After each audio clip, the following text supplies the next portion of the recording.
Not caught, not a thief, so the writer Dmitry Gluchovsky signed his photo on the social network. The Basmanny court of Moscow sentenced the popular Russian author of dystopias and adventure novels in absentia to 8 years in a general regime colony under a criminal article about fakes. The reason was this post on social media. Because of the war with Ukraine, Russia finds itself isolated from Western civilization, from its technologies and culture, information and markets, science and finance. It is also a war against all those in Russia who wanted development for our country, who wished it to become a normal state in a single modern world, who cherished some dreams about the future. First of all, against the young, they are locked in Putin's timelessness.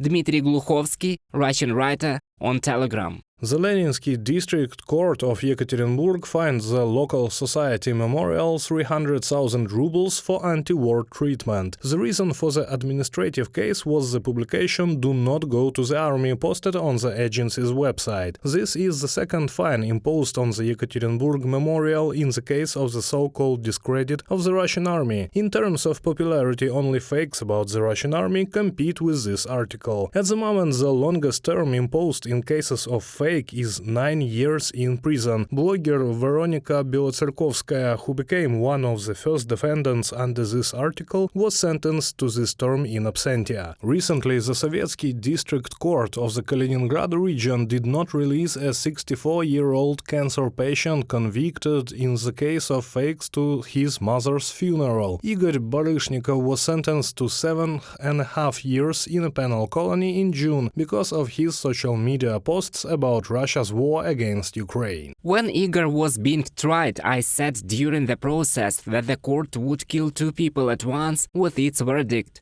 Igor was the sole guardian of his 97-year-old mother. She had dementia, she was almost always unconscious lately, and now when he was convicted and sent to a pretrial detention center, his mother talked to him all the time. She had such a phone that was not working, and she spoke on it. "Igor, son, are you feeling bad?" Apparently the mother's head felt.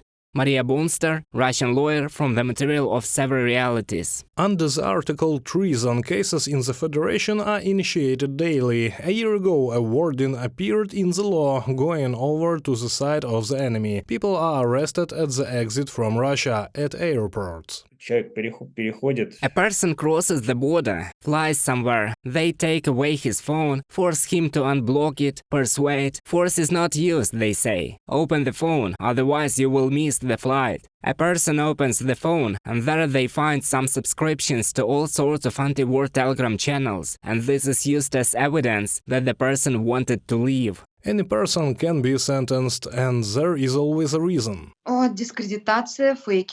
Discrediting fakes about the armed forces are 2 different articles of the criminal code, treason, and there is also a new article that was adopted by the deputates. This is the confidential cooperation with foreigners who are prior employees of foreign special services. Just a few days ago, a new law was adopted that criminalizes interaction with any international organizations that are not registered on the territory of the Russian Federation and have not submitted applications to the Ministry of Justice. According to the publication Holod, in 2023 more criminal cases of treason may be initiated in Russia than in the previous 20 years. Journalists have calculated that only from January to July 2023, 82 cases were initiated in the Russian Federation under the article on high treason. Last year there were 20 of them. Reported by Sergei Kulas, Victoria Smirnova, UATV News.